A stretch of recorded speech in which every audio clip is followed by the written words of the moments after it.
नमस्कार। जैसा कि आप सभी लोगों को पता है कि दिल्ली में 5 फरवरी को चुनाव है। सभी पार्टियां अपने दमखम पे लगी हुई हैं जीतने के लिए दिल्ली को 5 फरवरी को कि नेक्स्ट चीफ मिनिस्टर कौन बनेगा।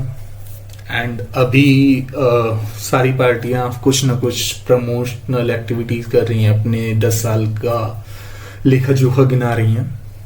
उसी में आम आदमी पार्टी, जो कि करंट दिल्ली की विनिंग पार्टी है, वो भी उसके संस्थापक श्री अरविंद केजरीवाल जी और भी जो नेता हैं, वो सभी लोग क्या कहते हैं, अपनी पार्टी को जिताने के लिए लोगों के पास इंटरव्यूज दे रहे हैं। तो ऐसा आप लोगों ने देखा भी होगा, अभी पिछले कुछ दिनों में 2 नए इंटरव्यूज अरविंद केजरीवाल जी के कहते कुछ यूट्यूबर्स के साथ आए हैं। सो उन्हीं में से एक यूट्यूबर है राज शमानी जी के साथ अरविंद केजरीवाल का एक इंटरव्यू आया, जिसकी वीडियो को अरविंद केजरीवाल की जो पार्टी है आम आदमी पार्टी की ऑफिशियल वेबसाइट पे वो वीडियो डाला गया है। सो आज हम ये पूरा वीडियो देखेंगे। एंड दिल्ली का नागरिक कह सकते हो आप, मुझे सिटीजन ऑफ दिल्ली कह सकते हो। मैं जस्ट उसको रिव्यू करूंगा क्योंकि मैंने पिछले 10 साल में देखा है क्या हो रहा है क्या नहीं हो रहा है। इवन दो जब कहते हैं अन्ना हजारे जी के साथ इनका प्रोटेस्ट चल रहा था गवर्नमेंट के खिलाफ, इन्होंने क्या क्या प्रोमिसेस किए थे पूरी इंडिया से, पूरी दिल्ली के लोगों से, तो उन सब चीज़ों पे भी बात करेंगे। सो इनका जो इंटरव्यू है उसको हम देखेंगे और साथ ही साथ अपने कुछ इनपुट भी उसमें देते जाएंगे। आई वॉज एक्सपेक्टिंग कि ये इंटरव्यू देने की जगह अगर अरविंद केजरीवाल जी कुछ पब्लिक में इंटरव्यूज देते और फिर उनसे पूछते कि मैंने क्या गलत किया क्या नहीं किया, वो देखते हैं। बट वो बात की बात है, अभी तो यहाँ पे देखते हैं, एटलीस्ट कम से कम इतना तो कर रहे हैं। चलिए देखते हैं, शुरू करते हैं। के लिए कुछ नहीं कर सकते। मैं जो कर सकता हूँ मैं कर रहा हूँ। वेल्थ क्रिएशन की बात नहीं करते। आम आदमी को राहत दे रहा हूँ, थोड़ी सी बिजली फ्री कर दी मैंने, उसके बच्चे के लिए अच्छे स्कूल बना दिए। इससे अच्छा राष्ट्र निर्माण का काम और क्या हो सकता है। हर एक के पीछे मैं थोड़ा सा आगे करता हूँ, then you will get to know कि क्या हो रहा है। अभी तो एक्चुअली आप देखोगे तो थोड़ा सा प्रमोशनल क्लिप्स दिखाई जा रही हैं, तो मैं वीडियोस को थोड़ा आगे करता हूँ, देन विल सी कि क्या बात हो रही है क्या नहीं बात हो रही है। Sir welcome on figuring out. Thank you so much, thank you for having me here. Thank you sir, आपने इतना टाइम दिया and I really like this approach कि मैंने जब आपसे पूछा कि सर कुछ है ऐसा जो मैं आपसे नहीं पूछूं एंड यू वर लाइक कि कुछ नहीं है, फ्री फ्लो रखते हैं, Right. Whatever you want to ask go ahead and ask. Yeah. बहुत कम लोग अपॉर्चुनिटी देते हैं ऐसी, Thank you. And specially in the field of politics लोग बहुत ज्यादा कंट्रोल करते हैं। So thank you so much for giving this opportunity. Thank you. And before we start the podcast, मैं सोच रहा था, जब से हमारा डिसाइड हुआ पॉडकास्ट बनाने का, मैं सोच रहा था कि क्या पूछूंगा फर्स्ट चीज। तो मैंने बहुत रिसर्च करी। I am more of workaholic और मुझे लगता है कि एक अपॉर्चुनिटी मिली है। आप ये देखो कि मैं क्या था 2010 में। आपने मेरा नाम सुना था? नहीं सुना था। अचानक एक अन्ना आंदोलन हुआ, अचानक को जनता जानने लग गई, अचानक एक पार्टी बन गई, फिर अचानक पॉलिटिक्स में आ गए।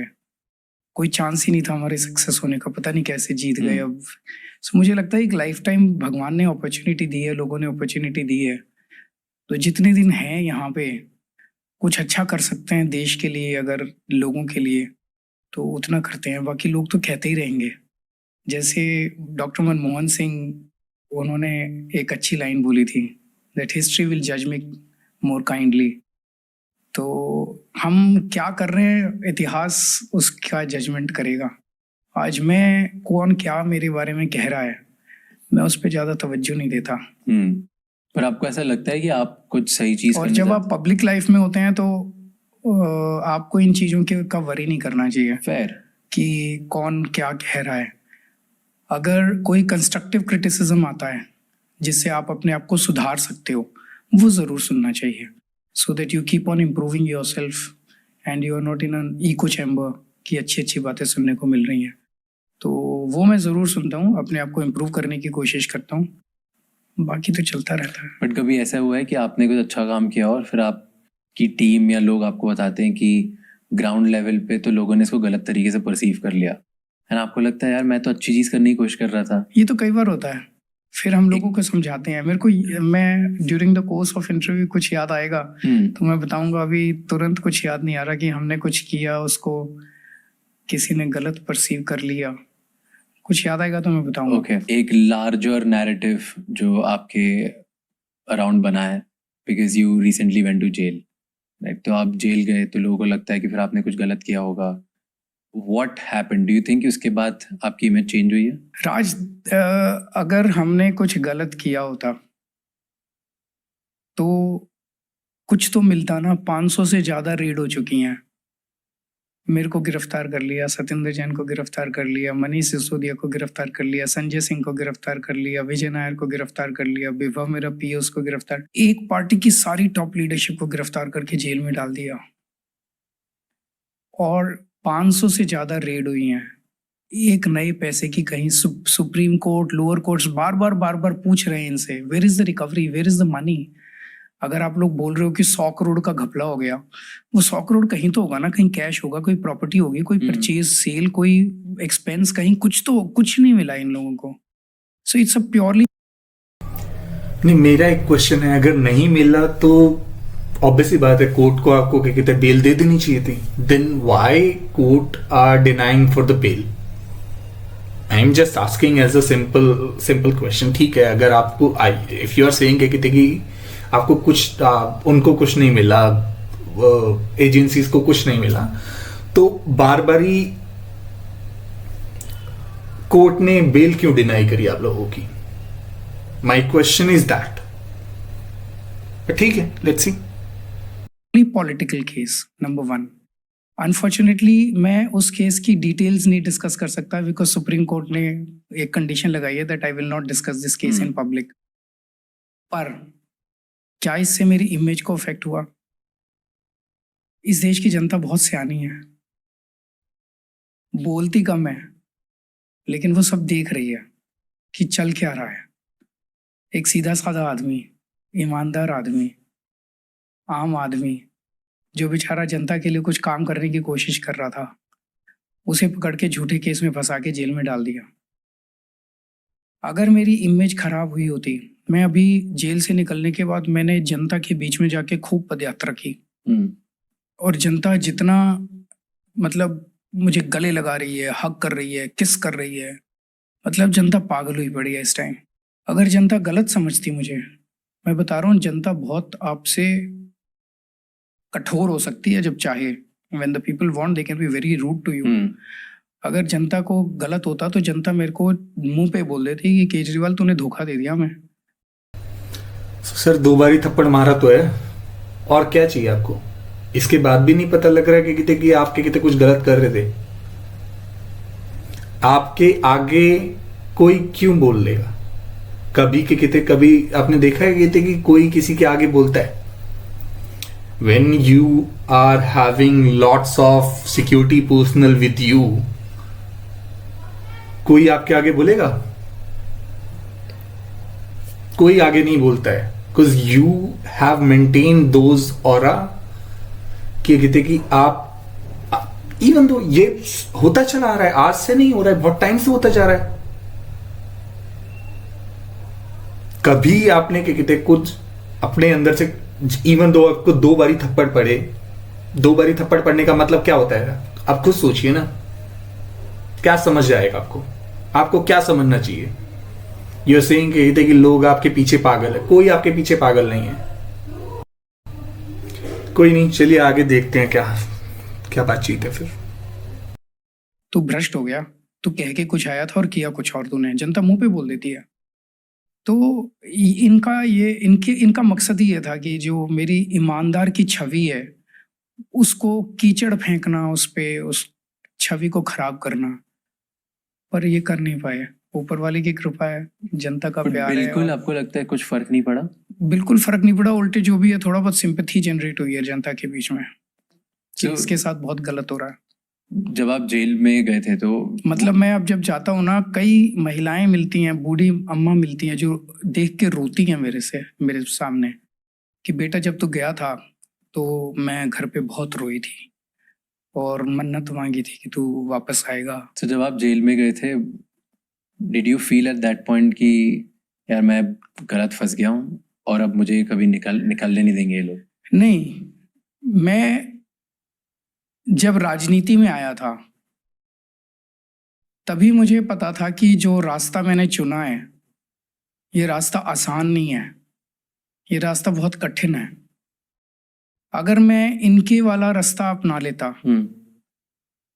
सत्ता से पैसा, पैसे से सत्ता, चुनाव लड़ो, जीतो, 5 साल खूब पैसे कमाओ, फिर उस पैसे से फिर पैसा लगा के चुनाव वोट खरीद लो और चुनाव फिर जीत जाओ। सत्ता से पैसा, पैसे से सत्ता, अगर ये रास्ता मैं चुन लेता तो कोई दिक्कत नहीं होती, फिर कोई मेरे को गिरफ्तार नहीं करता, फिर मैं भी इनके बीच का आदमी होता। आज मैंने पूरे सिस्टम को ललकारा है, मैं पूरे सिस्टम को चैलेंज कर रहा हूँ। आज दिल्ली के अंदर अगर हमने स्कूल ठीक कर दिए, बहुत बड़ा शिक्षा माफिया था प्राइवेट एजुकेशन सिस्टम का, जानबूझ के सरकारी स्कूलों को और खराब किया जा रहा था ताकि लोग मजबूरी में आके अपने बच्चों को प्राइवेट में भर्ती कराएं। हमने सरकारी स्कूल, जब मैं सीएम बना था उसके पहले मुझे याद है, not just in Delhi, across nationally एक नैरेटिव ये तैयार किया जा रहा था कि the government has no business to run schools, government can't run schools, सरकार स्कूल नहीं चला सकती तो स्कूल्स को प्राइवेटाइज कर देना चाहिए। ये प्लानिंग कमीशन और ये सारा, ये सब इसी तरह के पेपर्स निकल रहे थे उन दिनों में। Before I came into politics, देश भर में इस तरह के पेपर्स निकल रहे थे कि स्कूलों को, हॉस्पिटल्स को, इसको प्राइवेटाइज कर देना चाहिए। The government should get out of education and get out of health. मेरा दिल ये कहता था फिर सरकार है क्यों, फिर हम टैक्स किस लिए दे रहे हैं? हम टैक्स इन लोगों की अय्याशी के लिए दे रहे हैं क्या? कि ये फिर सरकार क्या करेगी बताओ? तो मुझे ये लगता था कि देयर आर सर्टेन एरियाज जो सरकार को करना ही चाहिए। आप कोई डेवलप्ड कंट्री उठा के देख लो, यूरोपियन कंट्री उठा के देख लो, जापान उठा के देख लो, यूके उठा के देख लो, health and education is excellent, is run by the government and is in very, मतलब बहुत अच्छी क्वालिटी है और फ्री है सबके लिए। तो तब मैं जब नहीं बना था तब मुझे को लगता था कि ये दो चीजें, हेल्थ और एजुकेशन, तो सरकार की जिम्मेदारी है और सरकार को देनी चाहिए, एक जैसी देनी चाहिए और फ्री देनी चाहिए और अच्छी देनी चाहिए। बनने के बाद हमने उस पर काम करना चालू किया। तो एजुकेशन पे जब हमने सरकारी स्कूल बहुत अच्छे किए, आपको जान के ताज्जुब होगा 4 लाख बच्चों ने प्राइवेट स्कूल से नाम कटा के सरकारी स्कूल में एडमिशन लिया है दिल्ली के अंदर। और मैं एक क्लास में गया, मैंने बच्चों से पूछा कि कौन कौन प्राइवेट स्कूल से आया है, तो कई बच्चों ने हाथ खड़ा किया। तो मैंने एक से पूछा कौन से स्कूल से आए हो, बोला saint Columbus. Saint Columbus is one of the best private schools in Delhi. Saint Columbus से अपना नाम कटा के अगर कोई बच्चा मेरे प्राइवेट स्कूल में आ रहा है, इससे बड़ा एक क्वालिटी स्टेटमेंट क्या हो सकता है? तो इस प्राइवेट स्कूल माफिया को जब हमने खत्म किया, उसी तरह से हॉस्पिटल के अंदर हेल्थ माफिया था। जैसे मैं राजनीति में आने के पहले मैं झुग्गियों में रहता था, सुंदर नगरी, नंद नगरी की, वहां पे बगल में एक सरकारी हॉस्पिटल था, GTB hospital, Guru Tegh Bahadur hospital. वहां पे लोगों को लेके जाता था मैं, जब बीमार हो जाते थे झुग्गी बस्ती के लोग, वहां लेके जाता था। इतना बुरा हाल था उस हॉस्पिटल का, इतना बुरा हाल था। वहां पे हॉस्पिटल में डॉक्टर लिख देता था दवाइयाँ, हॉस्पिटल में दवाइयाँ नहीं मिलती थी। टेस्ट लिख देता था, हॉस्पिटल में टेस्ट नहीं होते थे। मशीन एक्सरे वगैरह लिख देता। आपको वहाँ पे अस्पताल के बाहर ढेर सारी दुकानें थी, तो आप वहाँ जाके दुकान पे दवाई खरीदते थे और वहाँ से कमीशन फिर अंदर जाता था, तो अंदर सेटिंग थी। ये हमने आने के बाद सारे सरकारी अस्पतालों को एक तो कायाकल्प किया। We have made them centrally air condition, nice, clean, और अब दवाइयाँ मिलती हैं, सारी दवाइयाँ मिलती हैं, सारे टेस्ट होते हैं, सारी मशीनें काम करती हैं। बाहर की सारी दुकानें बंद हो गई हैं। ये दुकानें किसकी थी? कहीं ना कहीं किसी ना किसी नेता से, किसी पार्टी से इन लोगों के जान Connections पहचान थे। कनेक्शन थे। तो इस सारे हेल्थ माफिया को हमने खत्म किया। दिल्ली के अंदर वाटर टैंकर्स चलते थे, टैंकर वो माफिया तो अभी भी बहुत प्रेवलेंट कम है। मैं आपको एग्जाम, जैसे पहले ऑलमोस्ट 50-60% दिल्ली का पानी टैंकर से जाता था जब मेरी सरकार बनी। आज 97% लोगों का पानी पाइपलाइन से जाता है। 3-4% एरिया अभी भी है जहाँ पे टैंकर जाता है, वहाँ भी पाइपलाइन जल्दी पड़ जाएंगी, but there is a very small, बहुत छोटा। अब टैंकर माफिया को हमने, ये सारा माफिया ही सेइंग के कहते कि इन लोगों ने पाइपलाइन बिछवाई है, जो भी ठीक है, आई कैन टोटली एग्री थी। आई am not very sure about it कि पाइपलाइन बिछाई, बट जहां पे मैं रहता हूं I can say about those places, वहां पर पहले पाइपलाइन थी, रोड बनी, वो पाइपलाइन चली गई, पानी आने का कोई सिस्टम नहीं है। We have to ask tanker आते हैं, फिर हम लोग पानी भरते हैं। तो ही सेइंग कि कहते हैं कि इन्होंने पाइपलाइन बिछाई होंगी, ठीक है, आई कैन टोटली अग्री, हो सकता है, क्या कहते हैं कि, बट मुझे जहां तक याद है आई कैन से 10 साल में तो नहीं बिछी है पाइपलाइन हमारे यहाँ पे। उससे पहले शीला दीक्षित के टाइम पे पाइपलाइन हो थी। आई am not very remembering the time कि मैं कब की बात कर रहा हूं, बट यस पाइपलाइन थी हमारे यहाँ बहुत पहले, एंड पाइपलाइन से हम लोगों के पास पानी डिलीवर होता था। इवेंचुअली जब रोड बनी, कंक्रीट वाली रोड बनी, फिर उसके बाद वो पाइपलाइन नीचे चली गई। न्यू गवर्नमेंट या कोई पुरानी गवर्नमेंट ने भी उन पाइप को उठा के ऊपर करने की कोशिश नहीं करी, पानी को डिलीवर करने की कोशिश नहीं करी कि लोगों को पानी पाइपलाइन के थ्रू मिल जाए। तो इवेंचुअली हम लोगों को टैंकर बुलाने पड़ते हैं। मैं सिर्फ अपनी लोकेशन की बात कर सकता हूं, मैंने नहीं देखा दूसरी लोकेशन में आप किसके यहाँ के कहते पानी की बात कर रहे हैं। And eventually if you are saying कि कहते कि आपने पानी अभी जो कहते कुछ दिनों पहले ये जो एक न्यूज मीडिया में आप लोगों ने देखा भी होगा कि ये एक किसी के घर गए और वहां पर जाकर पानी पी के आए, एंड नेक्स्ट डे के कहते हैं न्यूज मीडिया ने उस पर्सन के घर पे कवर करा। तो नेक्स्ट वो पर्सन के कहते हैं फिर वो बोल रहा है कि वो उस टाइम तक पानी आया, देन इवेंचुअली अब पानी नहीं आ रहा है। तो जब आप के कहते देख रेख करने जाओगे तो सब ठीक हो जाएगा, बट जब आप वहां से चले जाओगे तो सब चीजें खराब हो जाएंगी या सब चीजें आनी बंद हो जाएंगी। तो इवेंचुअली क्या कहते कि मतलब आपके क्या कहते बहुत सारे क्लोन बैठा के क्या कहते दिल्ली में सबके घर बिठा दें हम, ये करना चाहते हो आप? चलिए आगे देखते हैं। चुप थोड़ी बैठेगा, और भी बहुत बड़े बड़े माफिया थे जिसको हमने डिमोलिश किया। तो ऑब्वियसली जब आप इस रास्ते पे चल रहे हो तो ये तो आपको पूरा सिस्टम आपको क्रश करने में लगा हुआ है। आज चाहे ये पार्टी हो, चाहे ये पार्टी हो, चाहे ये पार्टी हो, इन सारी पार्टियों का एक ही मकसद है, आम आदमी पार्टी को खत्म करो, केजरीवाल को खत्म करो। इसने हमारा धंधा बंद करा दिया, इसने हमारा जो सब चल रहा था, वो जो सिस्टम अच्छे चल रहे थे इनके सिस्टम, वो सारे सिस्टम ये डिमोलिश करता जा रहा है। आपने बोला टैंकर माफिया, तो मैं इसके ऊपर रिसर्च कर रहा था और मैंने काफी लोगों से बात करी अभी आते टाइम, ज्यादा लोगों से नहीं बट 10-15 लोगों से मैंने बात करी। वो तो टैंकर माफिया अभी भी बड़ी प्रॉब्लम है। टैंकर्स कई 500 रुपए की जो टैंकर पानी मिलना चाहिए वो 5000 में मिलता है। कुछ एरियाज के अंदर मैंने बताया कि 3-4% एरिया ऐसे रह गए हैं जहाँ पे टैंकर जाता है। और पूरी दिल्ली के अंदर अभी हमने एक ये राजेंद्र नगर की एक कॉलोनी के अंदर अभी हमने पायलट 3 दिन पहले मैंने उद्घाटन किया। वहाँ पे हमने 24 घंटे पानी, नल से सीधा साफ पानी आएगा, आप सीधे नल से ग्लास भर के पानी पी सकते हो। तो मैं वहाँ गया, मैंने नल से पानी पिया, लोगों से पूछा, उन्होंने कहा 24 घंटे पानी आ रहा है। यहाँ से शुरू हुआ, अब इसको पूरी दिल्ली के अंदर फैला रहे हैं हम। पूरी दिल्ली में अब लोगों को 24 घंटे पानी नल से मिलना चालू होगा और साफ पानी मिलना चालू होगा। गुजरात में 30 साल से इनकी सरकार है। पिछला गुजरात चुनाव में लड़ने के लिए गया, हमने एजुकेशन को चुनाव में मुद्दा बनाया। मैंने कहा मैं तुम्हारे स्कूल अच्छे कर दूंगा, मैं तुम्हारे बच्चों की शिक्षा अच्छी कर दूंगा, मेरे को इसलिए वोट दो। प्रधानमंत्री जी फिर वहां गए। प्रधानमंत्री जी एक सरकारी स्कूल में बच्चों के साथ बैठ के फोटो खिंचवाना चाहते थे। पूरे गुजरात में उनको एक स्कूल नहीं मिला जहाँ बैठ के वो फोटो खिंचवा सके।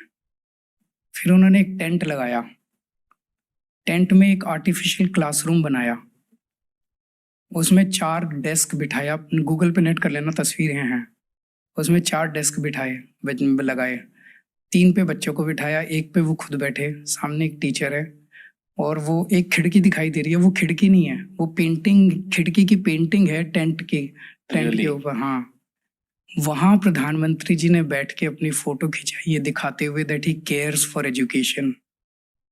30 साल में वो एक ऐसा सरकारी स्कूल नहीं बना पाए जहां पे प्रधानमंत्री जाके अपनी फोटो खिंचा सके। This is the difference we are making in the lives of the people. जो आज तक 75 साल में जो काम जनता को क्या चाहिए यार, एक आम आदमी को क्या चाहिए? एक आम आदमी चाहता है मेरे बच्चे पढ़ लिख जाएं, ये तो चाहता है।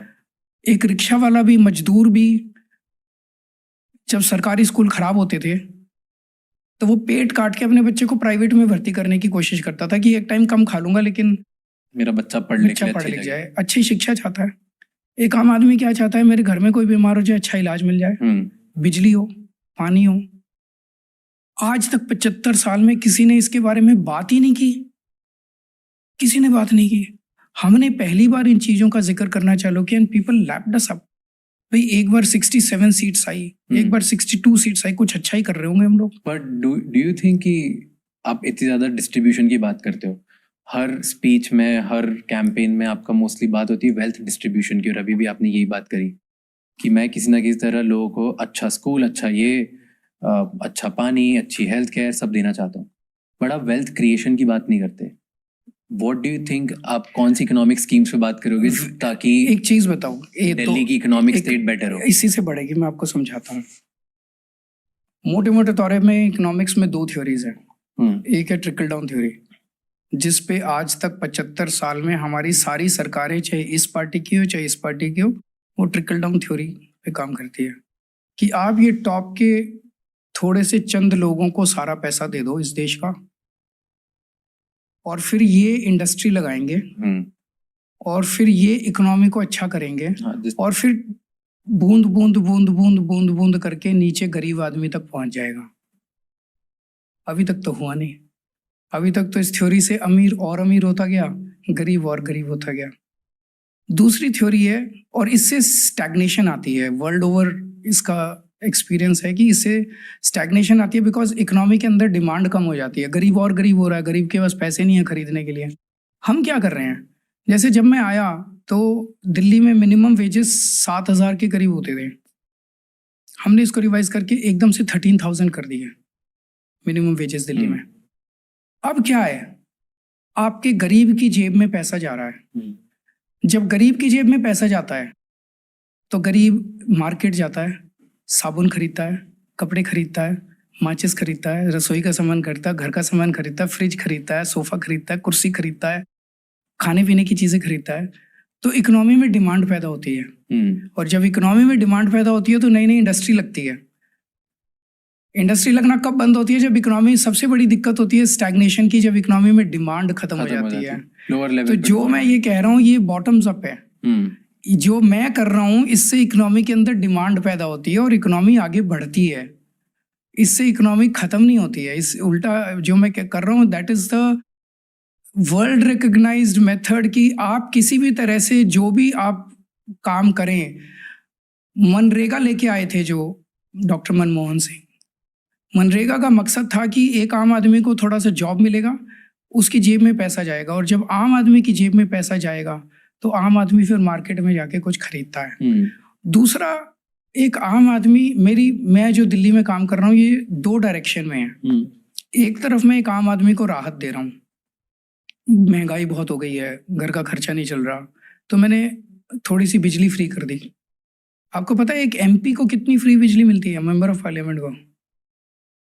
कितनी? 5,000 यूनिट पर मंथ।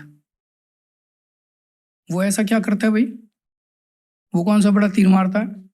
अब अगर मैंने अपने एक आम आदमी को, दिल्ली के एक परिवार को 200 यूनिट बिजली फ्री कर दी तो हंगामा मच गया।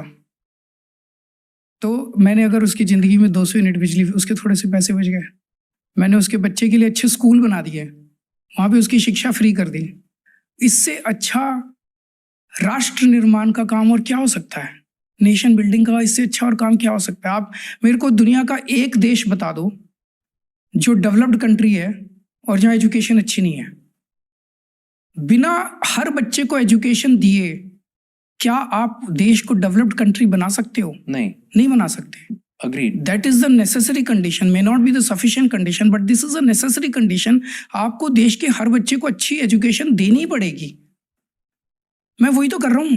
कहते हैं फ्री भी कर रहा है, मैं तो अपने लोगों को तैयार कर रहा हूँ यार। I am investing in human capital, it's not an expenditure, it's an investment. I agree, पर जो आप फिर ये सारे इनिशिएटिव्स ले रहे हो, हर एक के पीछे रेवेन्यू तो सरप्लस होना चाहिए ना? है तो बट आपका एस्टिमेशन था, I was reading economic survey अभी, कि एस्टिमेशन था अराउंड 4,966 करोड़ का रेवेन्यू सरप्लस होगा, but it's only around 3,231 crore surplus. हाँ, तो सरप्लस तो है ना, घाटा तो नहीं है पूरे देश में। पहले से लाइक ईयर ऑन ईयर कम होते जा रहा है ना। Idea is not to create revenue surplus, idea is to spend on the people. Surplus करके करेंगे क्या? बैंक में रख के क्या करेंगे पैसे को? एक मिनट, जब हमारी सरकार बनी थी उसके पहले दिल्ली का बजट घाटे में चलता था हर साल। सीएजी की रिपोर्ट है कि जब से हमारी सरकार बनी है दिल्ली में मैं इतनी सुविधाएं दे रहा हूँ, सो कॉल्ड फ्रीबीज दे रहा हूँ, अच्छे स्कूल बना दिए, अच्छे हॉस्पिटल बना दिए, महिलाओं को फ्री बस यात्रा दे दी, बिजली फ्री कर दी, इतने सारे मैंने मेट्रो बना, मैं उस पे आऊँगा अभी, इंफ्रास्ट्रक्चर पे हमने क्या क्या किया। इतना करने के बाद भी अगर मेरा दिल्ली का बजट घाटे में नहीं है, और दिल्ली अकेला स्टेट है पूरे देश के अंदर जिसका बजट सरप्लस है, बाकी सबका डेफिसिट में है पूरे देश में, हर एक का। उत्तर प्रदेश में 80,000 करोड़ का घाटा होता है हर साल, और पता नहीं कितना एक्यूमुलेटेड डेट है। तो अगर मैं सरप्लस है, चाहे 3,000 करोड़ का, चाहे 3 रुपए का सरप्लस है मेरा, घाटे में तो नहीं रखा ना मैंने। दूसरा, एक तरफ मैं लोगों को सुविधाएं दे रहा हूँ, दूसरी तरफ मैं इंफ्रास्ट्रक्चर भी क्रिएट कर रहा हूँ। I am conscious of the fact that I was chief minister of the capital city of Delhi of the country. हमने मेरे से पहले 65 साल में दिल्ली में 62 फ्लाईओवर बने, मैंने 9 साल में 38 फ्लाईओवर बनाए हैं। मेरे से पहले दिल्ली मेट्रो 200 किलोमीटर बनी है, मैंने 450 किलोमीटर बनाई। मेरे से पहले दिल्ली में देवर नेग्लिजिबल सीसीटीवी कैमराज, मैंने 3 लाख सीसीटीवी कैमरा लगवाए हैं दिल्ली में। और आपको जान के ताज्जुब होगा, दिल्ली की सीसीटीवी कैमरा की डेंसिटी पूरी दुनिया में सबसे ज़्यादा है। न्यूयॉर्क, टोक्यो, लंदन सबसे ज़्यादा, 1860 सीसीटीवी कैमराज पर square mile, which is more than any other city in the world today. CCTV camera network जो है, हम पहले दिल्ली में 66,000 स्ट्रीट लाइट्स थी, मैंने 4 लाख स्ट्रीट लाइट्स लगवाई हैं। 10,000 किलोमीटर की मैंने नई सड़कें बनवाई हैं। 6,800 किलोमीटर्स का मैंने सीवर सिस्टम नया डाला है। 4,000 किलोमीटर की मैंने पाइपलाइन डाली है। मैंने कहा ना, पाइपलाइन का नेटवर्क बिछाया है, वाटर पाइप 4,000 किलोमीटर। तो हम एक तरफ जनता को सहूलियत भी दे रहे हैं, दूसरी तरफ सिटी का इंफ्रास्ट्रक्चर भी क्रिएट कर रहे हैं। बट ये सब होने के बाद भी अगर आपने बोला कि इतने सीसीटीवी बढ़ाए, इतनी सारी स्ट्रीट लाइट्स बढ़ाई, विमेन क्राइम दिल्ली में आज भी कंट्री में सबसे ज्यादा नाम आता है। अनफॉर्चुनेटली पुलिस हमारे पास नहीं है, पुलिस अमित शाह जी के पास है। I wish we had. Punjab हमने टेक ओवर किया। फिर वही बात करना कि पुलिस हमारे पास नहीं है। अरे तो भाई क्या कहते हैं, और भी चीजें तो तुम्हारे पास है ना। यू सेइंग कि कहते कि आप लोगों ने क्या कहते हैं सीसीटीवी लगाए हैं। मैं जहां रह रहा हूं मेरे आसपास तो बहुत कम देखने को मिलता है। वेदर वो सीसीटीवी या तो चल नहीं रहे होते हैं या वो यूज में नहीं होते हैं। आई कैन सी क्या कहते कि मैं देख सकता हूं मेरे बगल में क्या कहते हैं यहाँ एक क्या कहते छोटा सीसीटीवी लगा हुआ है। आई कैन सी दैट। बट जितने भी क्राइम होते हैं कभी वो क्राइम उसमें नजर ही नहीं आते।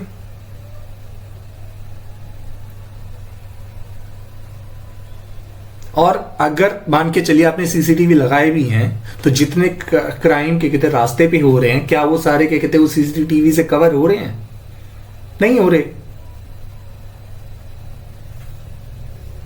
एंड ठीक है, बिजली आई के टोटली अंडरस्टैंड, आपने क्या कहते हैं 200 यूनिट तक लोगों को फ्री बिजली दी है, लेकिन क्या शीला दीक्षित के टाइम पे नहीं मिलते थे?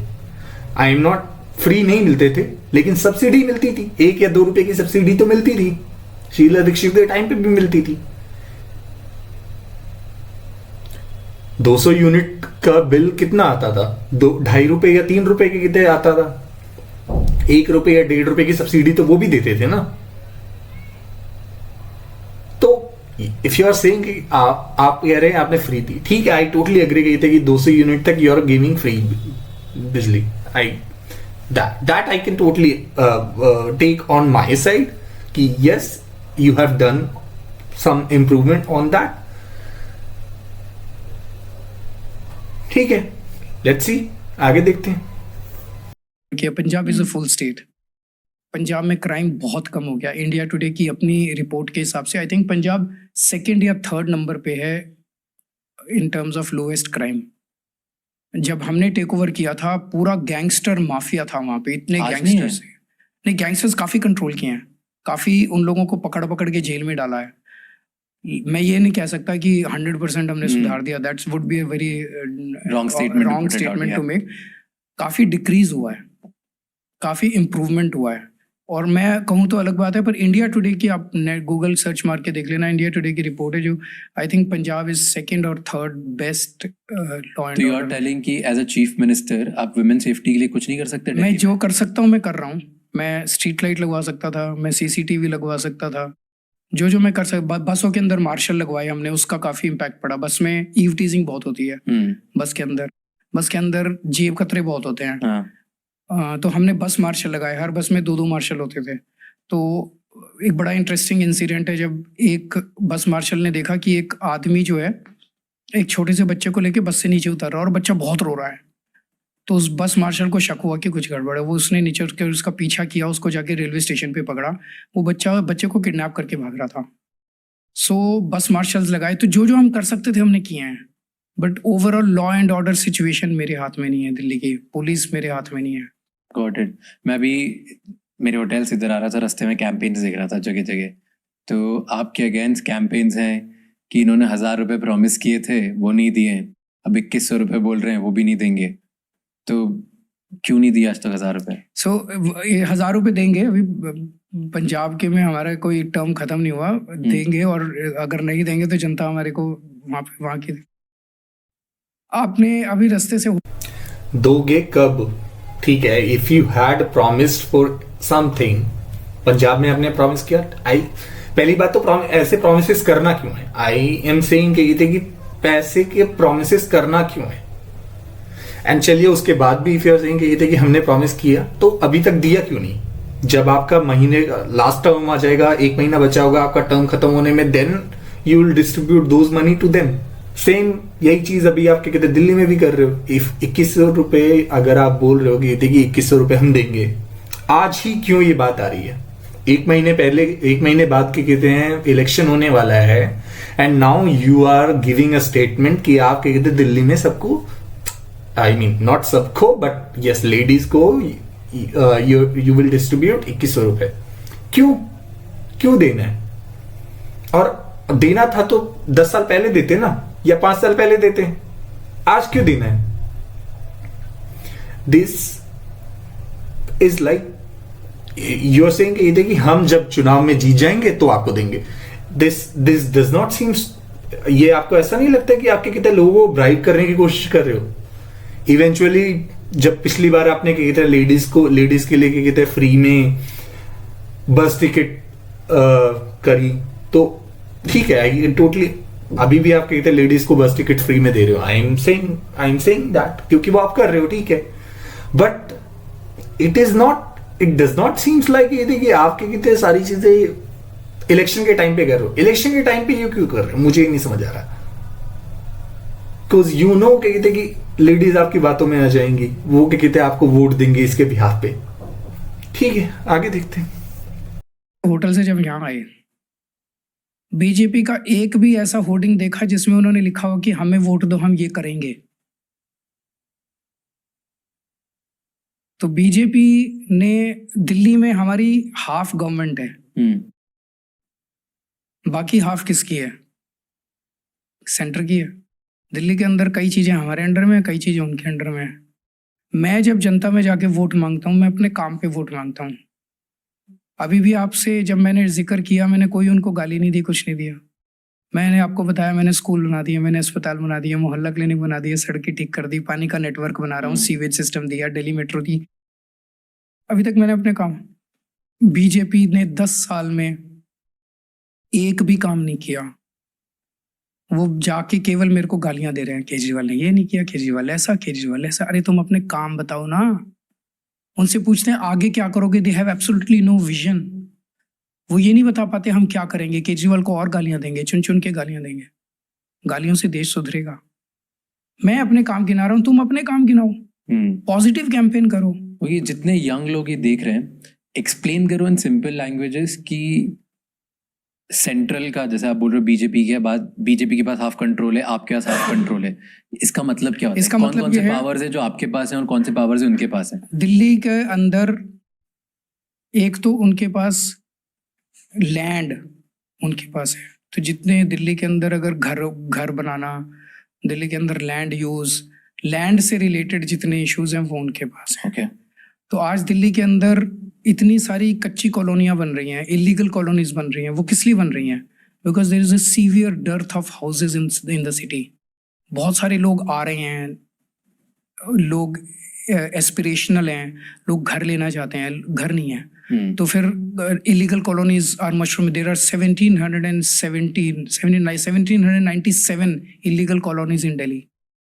दूसरा, उनके पास पुलिस है, लॉ एंड ऑर्डर, ये उनका काम है।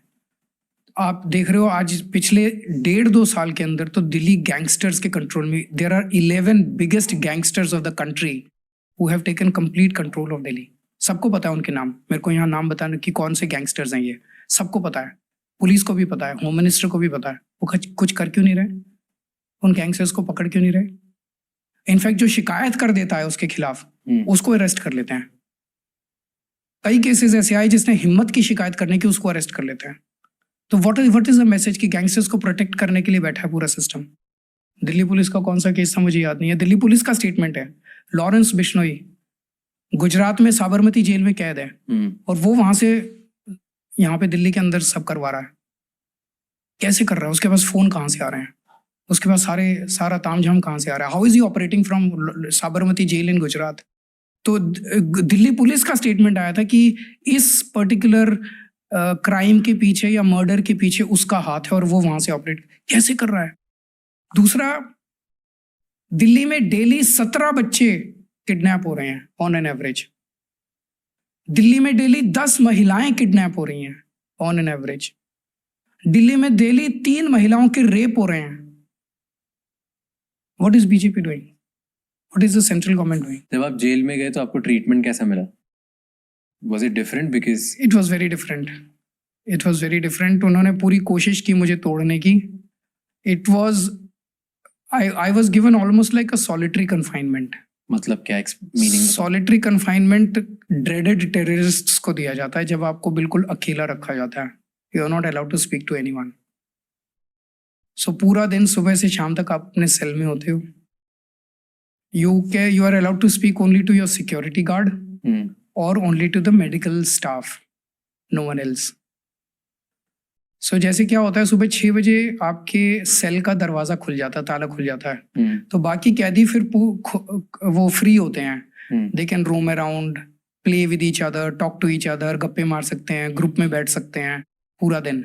फिर शाम को 7 बजे फिर ताला लग जाता है। But I was not allowed to talk to anyone. I was not allowed to interact with anyone. I was in complete solitary confinement. वो दिमाग को खराब कर देता है, इमोशनली जैम कर देता है आदमी को। तो कोई वीआईपी ट्रीटमेंट नहीं मिला आपको? उल्टा था, बिल्कुल उल्टा था। वीआईपी ट्रीटमेंट यही था दैट उन्होंने पूरी तरह से तोड़ने। जैसे मुझसे पहले जितने भी पॉलिटिकल प्रिजनर्स आए थे, उनके जब विजिटर्स आते थे तो विजिटर्स को उनसे एक कमरे में मिलने दिया जाता था। They could sit across each other and talk to each other. मुझे नहीं मिलने दिया गया। मैं वो जो आपने फिल्मों में देखा ना, वो होते हैं सरिये होते हैं उनके आर पार, उसी तरह से होता था। Even Bhagwant Mann, who is the Punjab chief minister, whenever he used to come to meet me, तो he would be sitting on that side and I would be sitting on this side. He was not allowed to meet me in a room. बहुत सारी ऐसी चीजें, मेरी दवाइयां बंद कर दी इन लोगों ने। 15 दिन तक I am sugar patient, diabetes patient, और मैं इंसुलिन ले रहा हूँ 10 साल से। मेरा इंसुलिन बंद कर दिया 10-15 दिनों तक। Really? Yeah. So I had to actually go to the court and take orders that I should be administered insulin. Is it allowed? It's not, right? You can't do that. But they did it. तो जब मेरा 350-400 पहुंचने लग गया insulin, उन्होंने कहा, मैं बार बार मांगता था इंसुलिन, हाँ कर रहे हैं, दे रहे हैं, कर रहे हैं, दे रहे हैं। फिर जब मुझे लगा कि they might be a mischief involved, because मैंने सुना था कि जयप्रकाश नारायण जब गए थे इमरजेंसी के टाइम में, तो जब वो गए थे जेल में तब उनकी किडनी ठीक थी, और 4 महीने बाद जब वो वापस आए तो उनकी दोनों किडनी खराब हो चुकी थी। तो तब मुझे लगने लगा कि कुछ तो गड़बड़ है, ये क्यों नहीं मुझे इंसुलिन दे रहा है। फिर मैंने अपने वकीलों को बोला कि कोर्ट में अप्लाई करो। तो इन्होंने हर तरीके से आपको तोड़ने की कोशिश की? हर तरीके से तोड़ने की आप कोशिश। टूटे? ऊपर वाले की कृपा है। मुझे गीता ने मुझे बहुत साथ दिया। गीता मैंने बहुत पढ़ी वहाँ पे। बट अंदर जब थे तब किसी मोमेंट पे ऐसा लगा कि यार गिव अप कर देता हूँ, मतलब ये तो इससे कैसे कब तक चलूंगा मैं? I think it's in my grain. मैं that. गिव अप नहीं कर सकता। इनजस्टिस के खिलाफ मैं गिव अप नहीं कर सकता, चाहे कुछ भी हो जाए, जब खत्म हो जाऊं मैं। I get that. लेकिन आप जेल में, फिर आपके सारे सीनियर लीडर्स जेल में, जो आपके क्लोजली ऑपरेट करते हैं आपके साथ, गवर्नमेंट वो भी जेल में। वो हर फिर एक जगह ऐसा रेड क्षण आता है जब आप फिर ऊपर वाले पे छोड़ देते हो। उम्मीद थी कि बाहर आओगे? बाहर तो आना ही था। उम्मीद क्या हो, बाहर तो आने था। कुछ किया नहीं है ना। अगर मैंने कुछ किया होता तो मैं आज बीजेपी में चला गया होता, उनसे सुलह कर ली होती, एनडीए में चला गया होता। मैंने कुछ किया नहीं था, मनीष ने कुछ किया नहीं था, सतिंदर जैन ने कुछ किया नहीं था, तो हमें तो पता ही था आज नहीं तो कल, कल नहीं तो परसों, 3 महीने नहीं तो 6 महीने बाहर तो आना ही है, क्योंकि कुछ भी नहीं किया। कोर्ट कब तक हमें अंदर रखेगा। So you were confident? We were confident. तब आप वापस आ गए तो विल यू बिकम सीएम? जब मैं वापस आया था तो मेरे को इस्तीफा देने की कोई जरूरत नहीं थी। There was no compulsion. पर मेरे मन में एक ये था कि यार पता नहीं लोग मेरे बारे में, जैसे आपने कहा ना, आपकी image has it taken a beating, तो मेरे मन में ये था कि लोग क्या सोचते हैं मेरे बारे में। तो मुझे लगा कि अगर लोग मन में सोचते हैं कि केजरीवाल बेईमान है, तब मुझे यहाँ नहीं बैठना चाहिए। तो मैंने ऐलान किया था कि अगर मैं, लोगों को लगता है मैं बेईमान हूँ, तो मैं 1 मिनट भी कुर्सी पे नहीं बैठूंगा। मैं इस्तीफा दे रहा हूँ। अगर आपको लगता है मैं ईमानदार हूँ, मुझे दोबारा वोट दे देना। दोबारा वोट दोगे, उससे मैं अपनी ईमानदारी का सर्टिफिकेट मानूंगा और मैं दोबारा बैठूंगा। तो अगर दोबारा लोग वोट देते हैं, then I will take the responsibility. But you will take and you will sit here. But supreme court के ऑर्डर्स नहीं है दैट कि आप सीएम? उससे वो छोटा सा, वो भी बदल जाएगा, कंडीशंस भी बदल जाएंगे, और ऐसी तो बहुत अड़चने आई हैं, सारी अड़चने पूरी कर लें। और लोग बोलते हैं कि अभी भी भले आप सीएम नहीं हो, but you are called as super CM. Media आपको सुपर सीएम बोलती है। लोग जो मर्जी बोलते हैं, कंट्रोल तो आप ही लोगों करते का हो। काम होना चाहिए। But is it not true? No, I don't think so. So सारे डिसीजंस इंडिपेंडेंटली आतिशी मैम लेती है? बिल्कुल। There's nothing that she comes to you and say like gets your consulting. There's no harm in consulting. You should consult everyone. So there's no harm in consulting, but final decision, the buck stops at. तो आप बात करते हो कि आप पहले क्या थे और अब क्या हो। तो मैं कुछ स्टेटमेंट्स मैंने देखे थे, कुछ चीजें देखी थी जो लोग बोलते हैं कि यार केजरीवाल सर ने झूठ बोला। कुछ भी बोलते हैं, हर थोड़े टाइम में पलट जाते हैं, यू टर्न ले लेते हैं, right? Starting from let's say आप अन्ना आंदोलन के बाद यू केम टू पावर। देखो, पलटो तो एक नंबर का, वो तो मैं कुछ नहीं बोल सकता, वो तो पूरी दिल्ली बोलती है, ठीक है। आप पलटने के बाद ठीक है, जो भी है, what ever you have said कि मैं ये नहीं लूंगा, वो नहीं लूंगा, वो आई कैन टोटली अंडरस्टैंड, ठीक है। एज द पॉलिटिशियन आपको लेना पड़ेगा, चाहे आप ना लेना चाहो या ना लेना चाहो, या आप मना करते रहो। See, if you are sitting on a high table, eventually आपको लेना पड़ेगा, चाहे आप मना करो चाहे ना मना करो। आप अगर ये सोचोगे कि मैं गांधी जी बन जाऊंगा, गांधी जी भी क्या कहते हैं, जो बोलते थे कि मैं क्या कहते हैं फ्री की ट्रीटमेंट ले रहा हूँ, क्या कहते हैं उस फ्री की ट्रीटमेंट के लिए क्या कहते हैं और पैसे खर्च किए जाते थे। सो सिंपल जीवन जीऊंगा, सिंपल जीवन जीने के लिए भी क्या कहते हैं इतने पैसे खर्च किए जाते थे, तब जाके वो सिंपल जीवन जी पाते थे। तो इट इज बेस्ट क्या कहते हैं कि ठीक है चलो आप ले रहे हो तो I won't mind, but Paltu तो आप हो, उसमें तो कोई करने वाली बात है नहीं। अन्ना हजारे ने रिसेंटली आपके बारे में बोला कि आप पावर हंग्री हो, पॉलिटिकली एम्बिशियस हो। उस पूरे मूवमेंट का जो करप्शन के अगेंस्ट मूवमेंट था, देश के सेंटिमेंट से आपने खिलवाड़ किया एंड अपने पर्सनल पॉलिटिकल एम्बिशंस को एम्पावर करने की कोशिश करी. Do you think that's true? Anna ji बहुत अच्छे इंसान हैं तो वो ऐसा क्यों बोल और रहे हैं? बहुत भोले इंसान हैं, और ये लोग उनके पास जाके उनके कान भरते रहते हैं. तो अन्ना जी को he perhaps doesn't know the other side of the story. उन्होंने जाके कान भरे होंगे. कभी उनके पास कांग्रेस जाती है, कभी उनके पास बीजेपी वाले जाते हैं. तो जब उनको मेरी साइड पता चलेगी तो then he would know that what is the truth. And Kiran Bedi ji ने भी सेम चीज बोली. किरण बेदी जी तो अब खुल के बीजेपी में ही है. She is a BJP member. Okay. If you are saying कि देखिए कांग्रेस से बीजेपी जाके के कहते हैं अन्ना हजारे जी के कान भरती है, तो क्या आपने कभी जाकर के कहते हैं अन्ना हजारे जी से बात करने की कोशिश नहीं करी?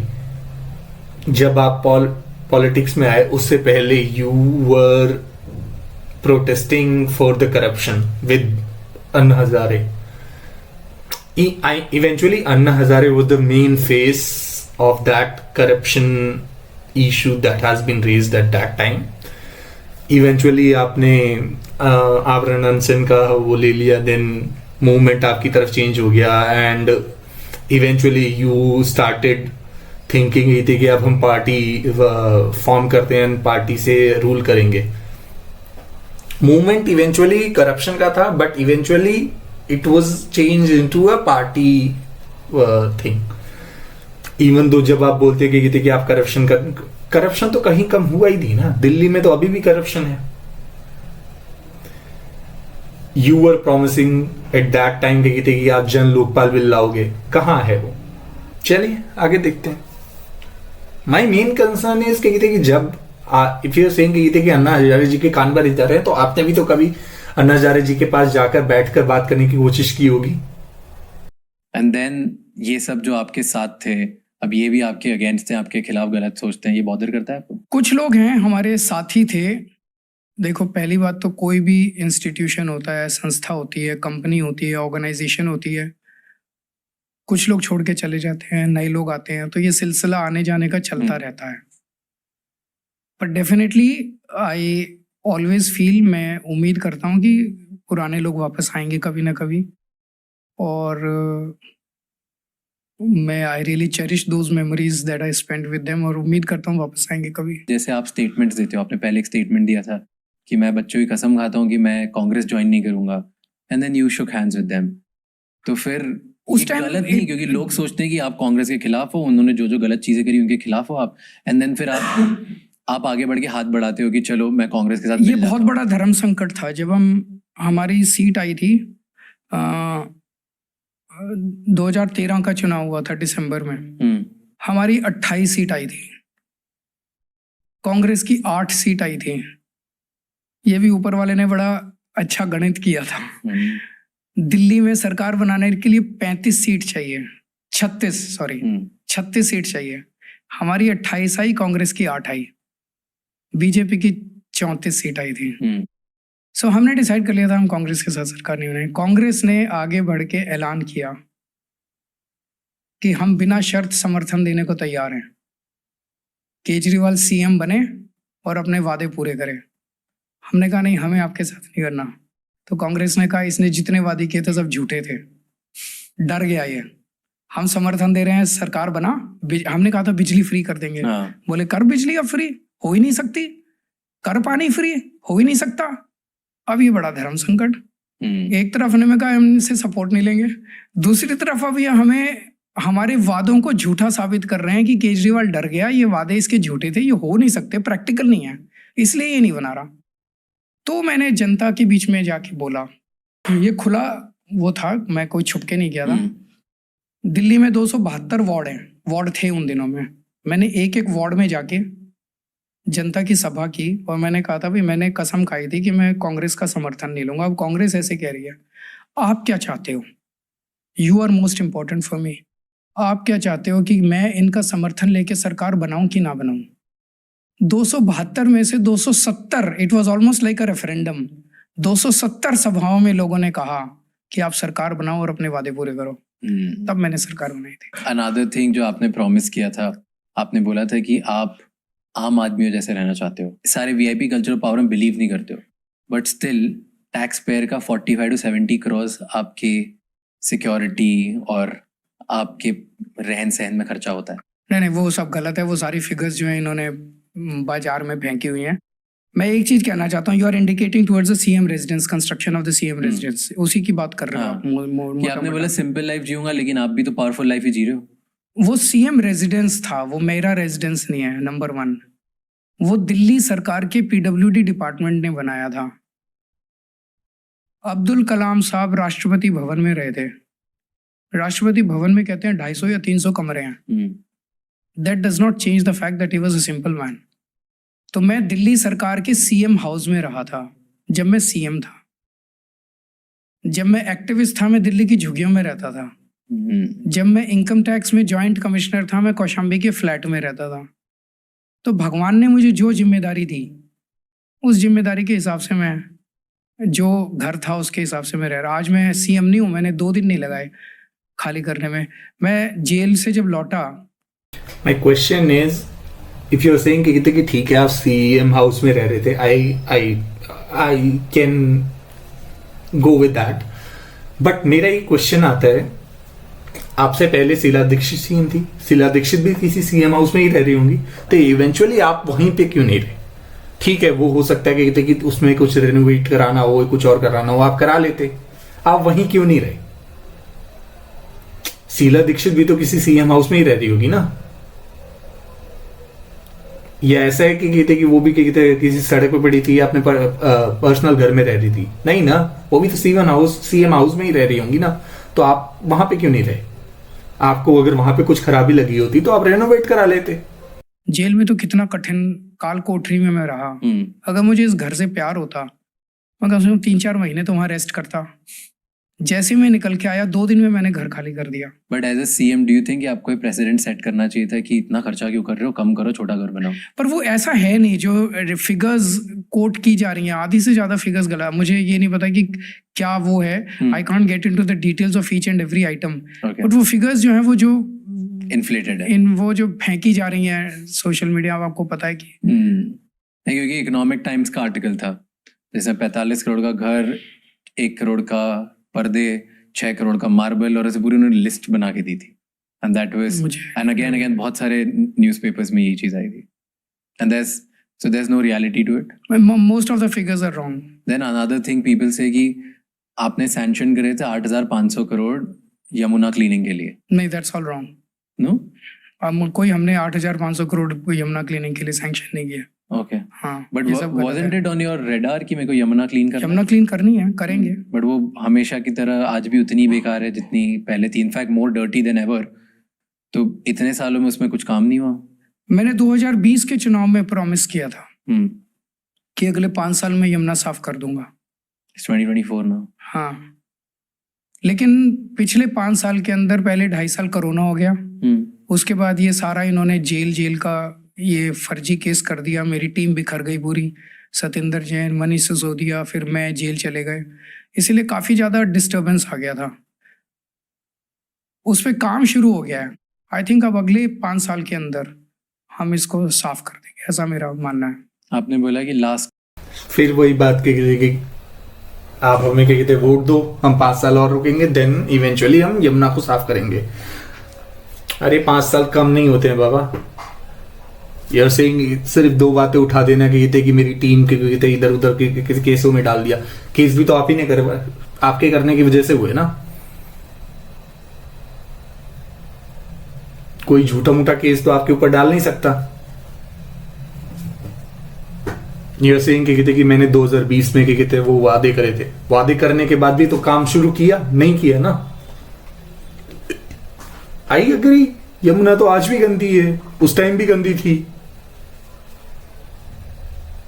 But have you done anything to protect nearby places? चलो ठीक है, यमुना को साफ नहीं करते, आसपास के कहते उसके कहते कुछ कंस्ट्रक्शन कर लेते, कुछ उसकी चीजें अच्छी कर लेते। नहीं, इज दैट द रीजन कि आपका एडवर्टाइजिंग बजट बढ़ गया है? सो दैट इज डिस्टर्बेंस के खिलाफ जो आपकी इमेज को हार्म हुआ है उसको एडवर्टाइजिंग का बजट कहाँ बढ़ गया? एडवर्टाइजिंग, आपका एडवर्टाइजिंग बजट नहीं बढ़ा है 4200% से। दीज आर अनदर नंबर्स बहुत सारे news channels. So I don't know कहाँ से आते हैं ये नंबर्स। कि this मुझे year तो you are लगता है कि spending? ऑन द कॉन्ट्रेरी पिछले 5 साल में एडवर्टाइजिंग का बजट काफी कम हुआ है. So सर ये नंबर्स क्यों आते हैं बार बार न्यूज में? ऑल ऑफ दीज नंबर्स आप बोल रहे हो नहीं है, ये सब गलत है. सो पूरा ऑलमोस्ट 488 करोड़ एडवर्टाइजिंग एक्सपेंडिचर है आपका. That's what 4000 488 crore. बिल्कुल गलत है, So इलेक्शंस के लिए this is not something that you spend. बिल्कुल गलत है. Why do you think फिर इतनी सारी न्यूज बनती, इतने सारे चैनल्स आपके बारे ये में हमारे लिखते हैं? कंट्रोल में नहीं है, सारा का सारा सिस्टम उन लोगों के कंट्रोल में है. वो बेसिकली गालियां देने के, गलत फिगर्स देने के, बदनाम करने के. जैसे आप कह रहे थे कि मेरे को जेल में क्यों डाला, तो उसके इर्द गिर्द भी बहुत स्टोरीज हैं. केजरीवाल ने ये किया, इतने पैसे खा गया, ये क्या. सो ये सारे हमको बदनाम करने के लिए इतने फिगर्स डाले जा रहे हैं. So दूसरी बात करते हैं, जो एक बहुत बड़ी प्रॉब्लम है दिल्ली की, which is the pollution, right? तो पंजाब में क्रॉप जलती है, उसकी वजह से पोल्यूशन बहुत ज़्यादा होता है, एंड उस चीज़ का आप लोगों ने कुछ नहीं किया है. It's not a Punjab and Delhi problem, it's a north India problem. UP में बहुत पराली जलती है, मध्य प्रदेश में बहुत पराली जलती है, राजस्थान में बहुत पराली जलती है, हरियाणा में बहुत पराली जलती है, पंजाब में भी पराली जलती है. So it's a pan India, pan north India problem pollution. तो जैसे केंद्र सरकार ने कोरोना के टाइम में, corona was not a state problem, it was a national problem. Yes. तो उन्होंने सेंट्रल गवर्नमेंट ने अपने कंट्रोल में लेके और कोरोना को डील किया था, और सारे स्टेट्स ने कोऑपरेट किया था, and therefore we were all successful as a country to deal with corona. इसमें भी मुझे लगता है कि सेंटर को एक रिस्पॉन्सिबिलिटी लेनी पड़ेगी और पराली का समाधान निकाल के सारे स्टेट्स को देना पड़ेगा, ताकि सारे स्टेट्स सेंटर के साथ कोऑर्डिनेट करके इसका समाधान निकाल सके. आपने पंजाब का बोला, पंजाब में 2022 में जब हमारी सरकार बनी थी, 2021 के फिगर्स उठा के देखिए, 60 to 70,000 farm fires were there. इस साल 8,000 या 9,000 फार्म फायर्स थे, ऑलमोस्ट 1/10 हो गया है. It has come down substantially. We are making efforts whatever we can, but अकेले पंजाब के बस की बात नहीं है. It's a pan north India problem, and all of us need to, rather than finger pointing at each other, हमें सबको मिलके इसका समाधान निकालना चाहिए. अगेन आप क्लेम करते हो कि आप आम आदमी हो, आप ज्यादा वीआईपी कल्चर बिलीव नहीं करते, एंड देन आपके लॉयर होते हैं अभिषेक मनु सिंघवी, वो करोड़ों में फीस लेते हैं. Where does the money come from? सरकारी लॉयर है वो, सरकार देती है पैसा. अब आप कहोगे सरकार क्यों रखती है इतने महंगे लॉयर, तो हम केस हार जाएं, ये क्या बात हुई? हम भी अपने बेस्ट लॉयर रखेंगे. हम केस क्यों हार जाएं? दिल्ली सरकार केस क्यों हार जाए? हम सारे केस जीते हैं अभी तक. And is he the best lawyer that you think? He is a good lawyer. You're happy with him? Of course. आप बात करते हो सब लोगों की, राइट? पेंशन के अराउंड क्या चीज चल रही है? What's the story around कि ओल्ड एज लोगों की पेंशन बंद हो गई है, सिर्फ हैंडीकैप लोगों को पेंशन मिली है? नहीं, ये जब मैं जेल में गया था, पीछे से इन्होंने 3-4 महीने के लिए ओल्ड एज पेंशन बंद कर दी थी. आ गई है अब सबकी, लौटने के बाद करवा दिया सब. ओके. सबकी मिल गई है, हैंडीकैप की भी मिल गई है, विडो की भी मिल गई है, और विडोज हैंडीकैप की तो मिल ही रही थी, सब बाकी लोगों की बंद, वो भी बंद कर दी थी, ओल्ड एज की भी मिल गई है. तो पीछे से जब आप चले गए थे तो किसके कंट्रोल में था जो बंद? काफी सारी सिस्टम्स इन्होंने डीरेल कर दिए थे एलजी के जरिए. मुझे बताओ आपके अब प्लान क्या है? कौन से ऐसे 2-3 इनिशिएटिव्स ले रहे हो जिससे दिल्ली के बिजनेस ओनर्स का फायदा होगा, दिल्ली की रेवेन्यू में फायदा होगा, दिल्ली के हर इंसान में इकोनॉमी को आगे बढ़ाने के लिए? सबसे ज्यादा अगर मैंने मजदूरों के, महिलाओं की जेब में पैसा डाल दिया तो दिल्ली की इकोनॉमी तो बढ़ेगी. वो इन दुकानदारों के यहाँ से जाके तो सामान खरीदेंगे. आपको नहीं लगता सबकी बिक्री ज्यादा होगी? नेचुरली होगी, डिमांड बढ़ेगी. अगर पैसे बढ़ जाएंगे तो डिमांड बढ़ेगी. तो मिनिमम वेज ज्यादा कर दिए लोग. आम आदमी के हाथ में पैसा डालने से ये फायदा है. आप बड़े बड़े ऊपर के टॉप के 20-25 लोगों के हाथ में पैसा डालो तो वो क्या खरीदते हैं? हवाई जहाज खरीद लेते हैं, मर्सिडीज खरीद लेते हैं. आम आदमी को तो फायदा नहीं है, इकोनॉमी की डिमांड तो नहीं बढ़ती ना. तो मैंने जो किया उससे तो आम बिजनेसमैन का ही फायदा हो रहा है. उसके अलावा हम लोगों ने दिल्ली के अंदर, अब तो खैर जीएसटी आ गया, पहले वैट होता था, हमने वैट को बढ़ाने की बजाय लगातार उसको कम किया था. टैक्स रेड्स हमने लगभग बंद कर दी दिल्ली के अंदर. हम रेड नहीं करते, we have faith in our. हम सिस्टम्स बनाने की कोशिश करते हैं ताकि रेड करने की ज़रूरत ही ना पड़े. तो व्यापारी जो हैं उनको एक फ्रेंडली सिस्टम मिलता है काम करने के लिए। ईज ऑफ डूइंग बिजनेस अच्छा है दिल्ली में कि नहीं? जितना हमारे कंट्रोल में उतना अच्छा है।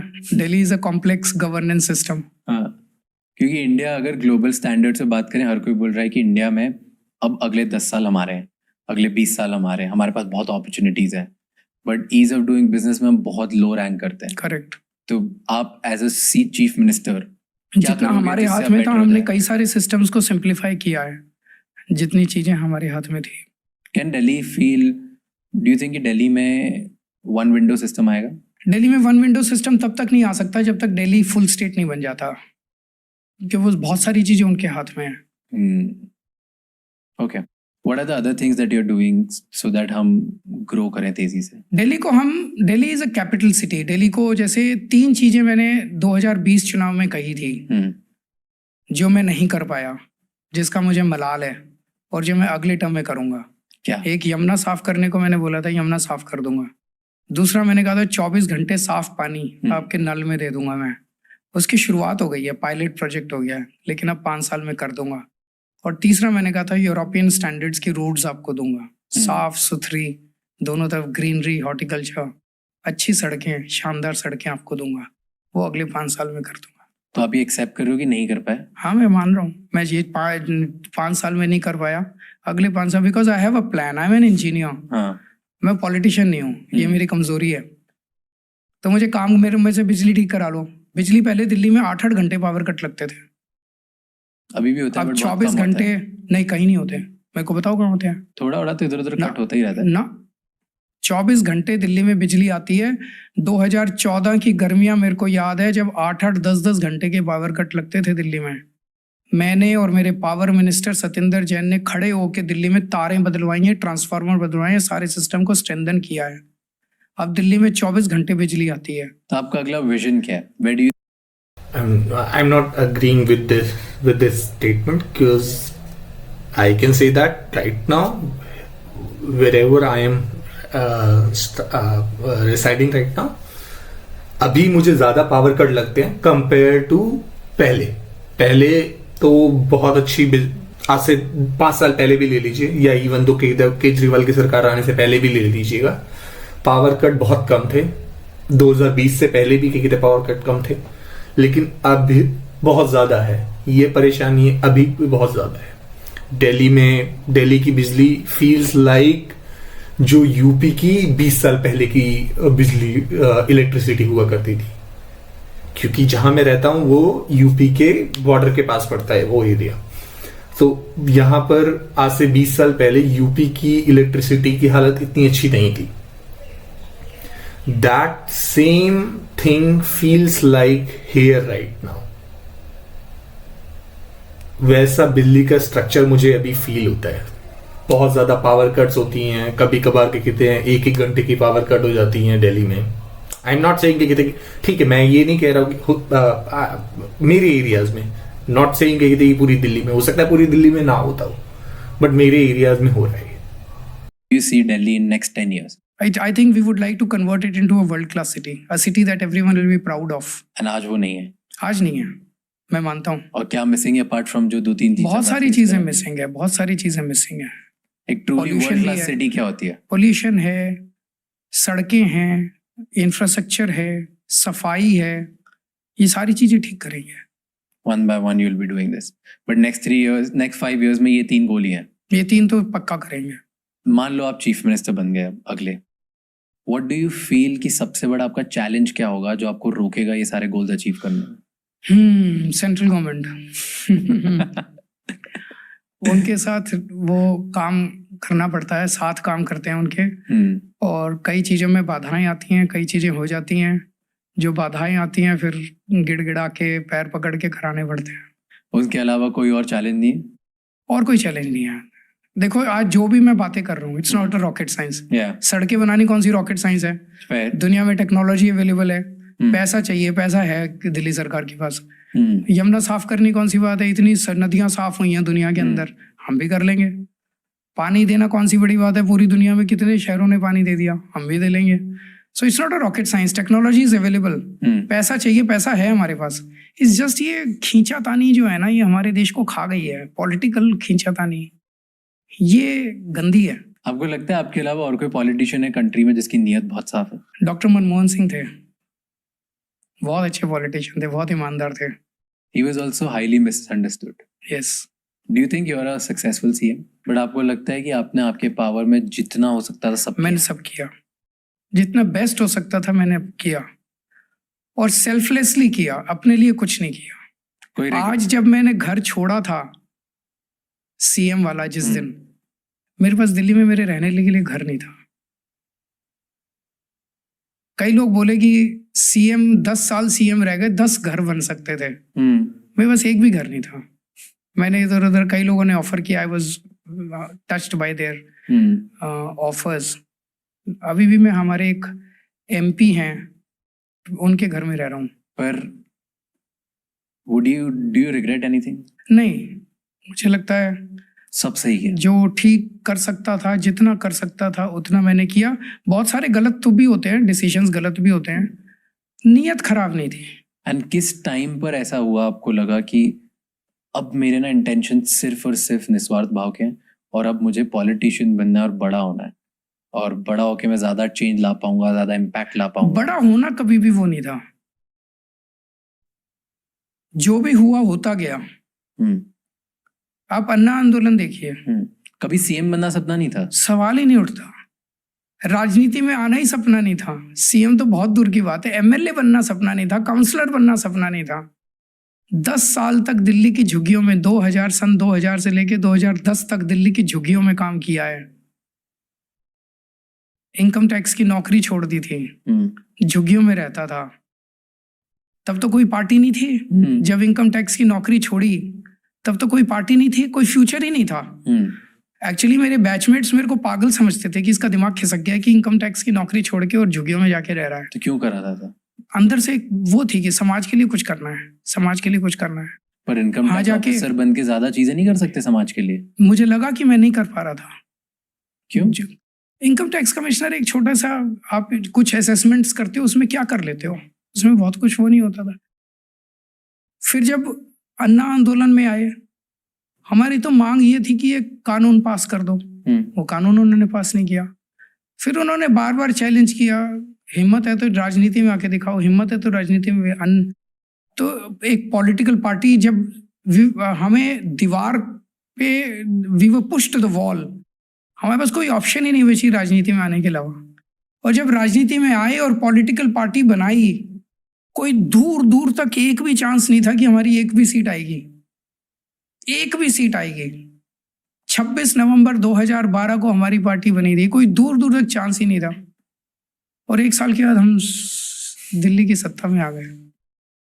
तो कभी जिंदगी में नहीं सोचा था कि हम राजनीति में आएंगे, कभी जिंदगी में नहीं सोचा था कि हम सीएम, तो बहुत दूर की बात है। And who supported you? Who do you think कि एकदम से रातों रात 1 साल में आप सीएम बन गए? क्योंकि पॉलिटिकल पार्टी बनाना, उसके लिए फंड्स लाना, उसके लिए लोग इकट्ठा करना, लोगों ने सपोर्ट किया, लोगों का समर्थन था बहुत ज्यादा, लोगों ने सपोर्ट किया।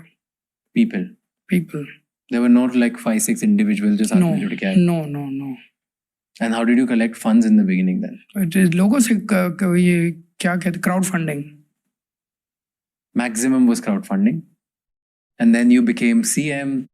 फिर लोग कैसे चुने आपने? आपकी टीम में सब लोग बोलते हैं कि बहुत ज्यादा पढ़े लिखे लोग हैं, बहुत ज्यादा विजनरी लोग हैं, बहुत अच्छी बातें करते हैं। मानते हो ना आप? किसी पार्टी के पास, किसी की पार्टी, जैसे हमारे पास आतिशी पढ़े लिखे है, राघव पढ़ा लिखा है, संजय सिंह, गोपाल राय, सत्येंद्र जैन, मनीष सिसोदिया, ये इतने पढ़े लिखे लोगों की टीम है। पढ़े लिखे लोगों को, अच्छे लोगों को, ईमानदार लोगों को, जो इस देश का भला चाहते हैं, एक नेचुरल अट्रैक्शन है आम आदमी पार्टी की तरफ। अपने आप ग्रेविटेट करते हैं लोग। डू यू थिंक कि कोई भी BJP leader is good at that work? Nitin Gadkari ji मुझे अच्छे लगते हैं, उनका काम भी अच्छा लगता है, उन्होंने काफी काम किया है सड़कों पे। Do you think he's done? मुझे वो अच्छे लगते हैं। बट डॉक्टर मनमोहन सिंह के बारे में आप, he was very good. What you said कि आप बहुत अच्छे, आपको बहुत अच्छे लगते थे, क्या? पढ़े लिखे थे, शांत थे, टॉक्सिक नहीं थे, शांत थे, अपनी उनकी अचीवमेंट्स इतनी ज्यादा हैं।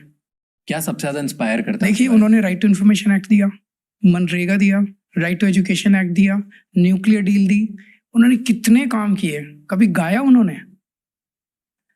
न्यूक्लियर डील उन्होंने, उनको लगा कि देश के हित में थी, he staked his government on that. कितने लोगों में हिम्मत होती है? 2008 में पूरी दुनिया के अंदर इकोनॉमिक डिप्रेशन था, पूरी दुनिया सिंक कर रही थी, because he was an economist. वो उन्होंने इंडिया को बचा लिया, इंडिया में उस इकोनॉमिक डिप्रेशन का असर नहीं हुआ। और कुछ बेचारे मतलब इतने शांत और इतने, I mean you feel like worshipping him. Do you aim to become PM? वो मेरा ऐसा कुछ, मैंने कभी सीएम बनने की भी नहीं सोची थी, ऊपर वाले ने बना दिया। मैंने कभी पीएम वीएम बनने की नहीं सोची। मेरा मकसद है काम करना, मेरे को काम करने में मजा आता है, पॉलिटिक्स करने में बिल्कुल मजा नहीं आता। Okay, here's my last question. Okay, tell me, जो भी इंसान ये देख रहा है, और किसी भी स्टेट का, जरूरी नहीं है कि वो दिल्ली का ही हो, राइट, वो कहीं भी, उसकी लाइफ में कभी ना कभी इलेक्शन आएगा और उसे वोट करना होगा। क्या 2-3 चीजें उसे देखनी चाहिए बिटवीन चूजिंग अ कैंडिडेट, भले वो स्टेट इलेक्शन हो या central election? You choose both candidate as well as party, दोनों को चूज करते हो आप। कैसे कंपेयर करो? आपको ब्लाइंड सपोर्टर नहीं होना चाहिए, जिसको आजकल अंधभक्त कहते हैं, वो नहीं होना चाहिए।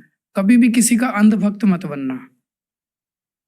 मैं तो यहां तक कहूंगा, जिस दिन आम आदमी पार्टी बेईमान हो जाए, जिस दिन आम आदमी पार्टी खराब हो जाए, और जिस दिन केजरीवाल बेईमान हो जाए, मुझे वोट मत देना।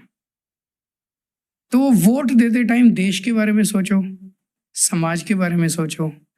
मैं बीजेपी का हूं तो मैं बीजेपी को ही वोट दूंगा, मैं कांग्रेस का हूं तो कांग्रेस को ही वोट दूंगा, ऐसे मत करो कभी भी। तो कैसे जज करें? आप अपने keep your eyes and ears open, don't go by WhatsApp university. WhatsApp university में जो गंद आ रहा है उसको फिल्टर करो। आप आज की जनरेशन बहुत इंटेलिजेंट जनरेशन है, और सर्च करो, असलियत जानने की कोशिश करो, और उसके बेसिस पे वोट दो। मैं समझ सकता हूँ कि कई बार ऑप्शंस नहीं होते हैं, ये भी एक बहुत बड़ी दिक्कत है, ऑप्शंस ही नहीं होते हैं। जो सामने ऑप्शंस हैं, I don't like this also and I don't like this also, ये भी एक बहुत बड़ी प्रॉब्लम है। तो जैसे I was speaking to few people, right, मैं सेंट्रल इलेक्शन की बात कर रहा था, लोग बोलते हैं कि हमारे पास सेकंड ऑप्शन बता दो आप। मैं सहमत हूँ आपसे। I hope there will be a good option in the country in near future, but today there is not. मैं ये नहीं बोलूंगा there is not, but if the people who feel that there is no option, maybe God will give another option in the next few years. तो आपने 3 promises किए, तो 4 promises करें, right? एक-एक करके promises से बात करते हैं। तो सबसे पहले मैं यमुना का मैंने ब्रीफली आपको बताया था। हाँ, तो आप उसको साफ करोगे कैसे? यमुना में जैसे मैंने बताया, वजीराबाद तक यमुना साफ आती है, वहां से हम सीधा पानी उठाते हैं, अपने वाटर ट्रीटमेंट प्लांट में ले जाते हैं, और उसका पानी फिर आगे लोगों को दे देते हैं। वजीराबाद के बाद जब दिल्ली में एंटर करती है यमुना, वहां पे सारी प्रॉब्लम शुरू होती है कि दिल्ली का सारा सीवेज उसमें जाता है, यूपी से काफ़ी कीचड़ यमुना में आता है, और हरियाणा का काफ़ी कीचड़ यमुना में जाता है, नजफगढ़ ड्रेन के थ्रू शादरा। तो दिल्ली का जो सीवर यमुना में जाता है वो कौन सा है? दिल्ली में 1797 कच्ची कॉलोनियां बन गई, इलीगल कॉलोनियां, अनप्लैन्ड कॉलोनीज। इन कॉलोनीज के अंदर सीवर सिस्टम नहीं था।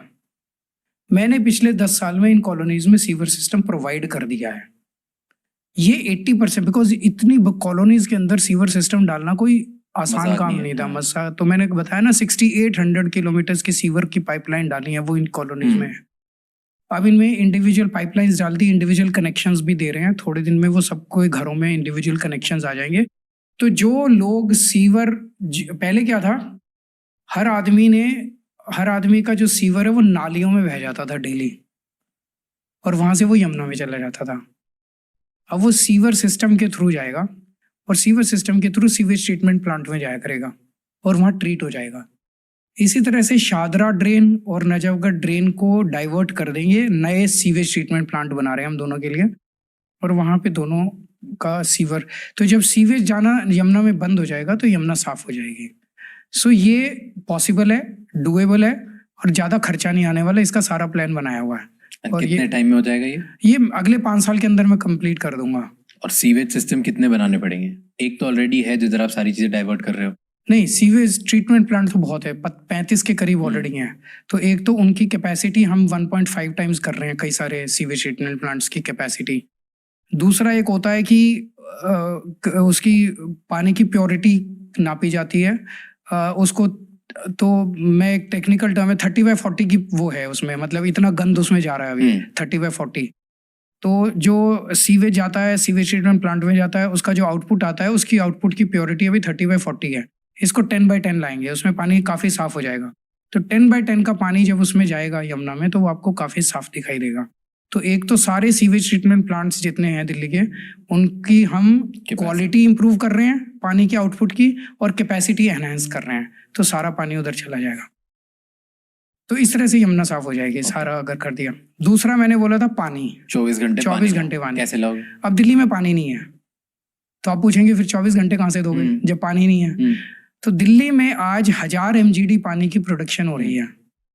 दिल्ली में पानी की रिक्वायरमेंट है लगभग 1300 MGD की। तो हमने प्लान बनाया 1400 MGD पानी प्रोड्यूस करने का। वो कहाँ से आएगा?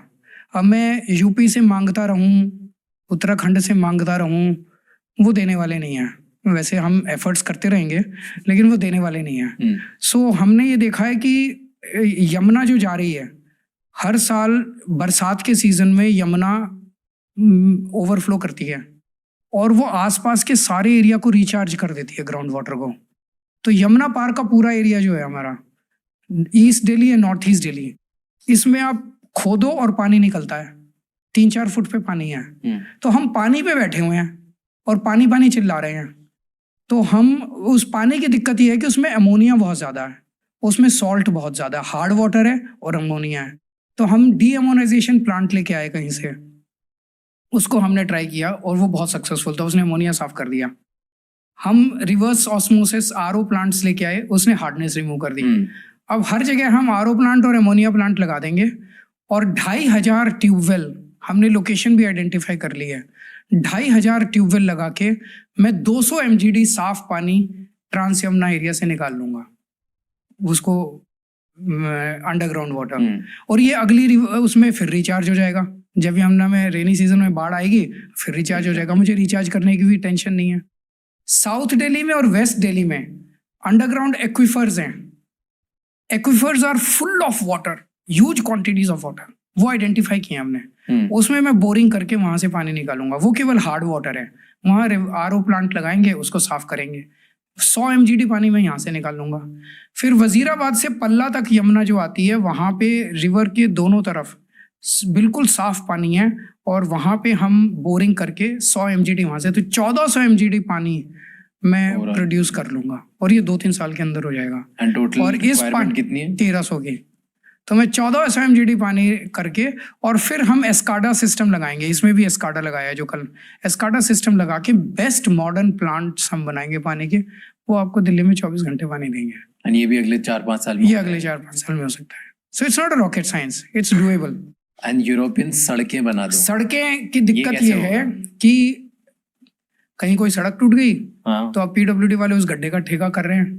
कोई वहां पे आप देखते हो फुटपाथ पे चल रहे हो आप, सड़क पे एक कर्व स्टोन टूटा हुआ है, 4 टूटे हुए हैं, फिर उसका एक ठेका होता है, फिर उसका मतलब it's a complete patch work that is going on through out this thing. और इसमें बहुत करप्शन होती है। कोई सड़क तो कागजों में 3 बार बन गई और पैसे उठ रहे हैं, और कोई सड़क जहाँ पे बननी चाहिए वहां बनती नहीं है। तो हम पूरी दिल्ली का एक GIS मैपिंग करके और इसका हम एक कॉम्प्रिहेंसिव कॉन्ट्रैक्ट देंगे 10 साल का, कि एक black top, painting, central verge, footpath and horticulture plants, ये सारा उस एक कॉन्ट्रैक्ट में होगा। ये एक ही आदमी की जिम्मेदारी है, उसको अपफ्रंट पैसा नहीं मिलेगा, उसको 10 साल तक मेंटेन करना है इसको। अगर मेंटेन नहीं करेगा उसका पैसा काट लेंगे। तो 10 साल तक उसको तो ये सारा ब्लैक टॉप भी आपका कहीं गड्ढा नहीं मिलेगा। गड्ढा अगर होगा तो उसे 24 घंटे के अंदर ठीक करना होगा, नहीं तो उसका पैसा कट जाएगा। तो गड्ढा ठीक होगा, हॉर्टिकल्चर भी, फूल पत्ती भी अच्छी लगेगी, घास भी लगेगी दोनों तरफ। तो और वो होगा तो उसके बाद आपकी पोल्यूशन भी कम होगा। वो उसमें सफाई भी, डेली की सफाई भी है, तो वो वैक्यूम क्लीनिंग से सड़कें साफ होंगी और हफ्ते में 2 बार सड़कों के ऊपर पानी से उसकी सफाई होगी। This is all included in that. So आप बोल रहे हो कि अब बनाने का कॉन्ट्रैक्ट नहीं दोगे, मेंटेनेंस का कॉन्ट्रैक्ट इंक्लूडेड इंक्लूडिंग, होगा। हाँ बना तो हुआ है, उसको रिपेयर करना है, सारा ठीक करना है और 5-10 साल तक उसको मेंटेन करना है। ऐसा कहीं पे हुआ है पूरे वर्ल्ड में? हो सके बाकी जगह ऐसे ही होता है। आपने एक और चीज प्रॉमिस करी कि मैं 2100 रुपए दूंगा, वो कैसे दे दोगे? वो मेरे से लोगों ने पूछा, जैसे मैंने जब पहली बार कहा था कि मैं बिजली फ्री कर दूंगा, तो बीजेपी वाले बहुत चिल्लाए थे, कहाँ से करेगा, बजट घाटे में चला जाएगा, ये हो जाएगा, वो हो जाएगा। मैंने कर दिया और बजट फिर भी फायदे में है दिल्ली। तो मैं लोगों को ये बोलता हूँ कि इनकम टैक्स का मैं वो हूँ, तो मेरे को अकाउंट्स आते हैं, मैं जादूगर हूँ अकाउंट्स का। आप चिंता मत करो, मैं कर दूंगा, 2100 रुपये भी दे दूंगा। तो यहाँ पे क्रिएटिव अकाउंटिंग आपको समझ में आ गई। क्रिएटिव अकाउंटिंग है, आपको फिजूल के खर्चे कम करने हैं। फिजूल के खर्चे सरकार में बहुत होते हैं। आपको हर चीज में, जैसे हम पीडब्ल्यूडी के हर काम में पैसा बचाते हैं। एक फ्लाईओवर बना 350 करोड़ का, हमने उसमें 100 करोड़ बचा लिया। कल आतिशी जी एक फ्लाईओवर का इनॉग्रेशन करके आई हैं, तो उसकी जो एस्टिमेटेड कॉस्ट थी उससे 50 करोड़ कम में वो फ्लाईओवर बन के तैयार हो गया। कभी सुना है सरकार में ऐसे होते हुए?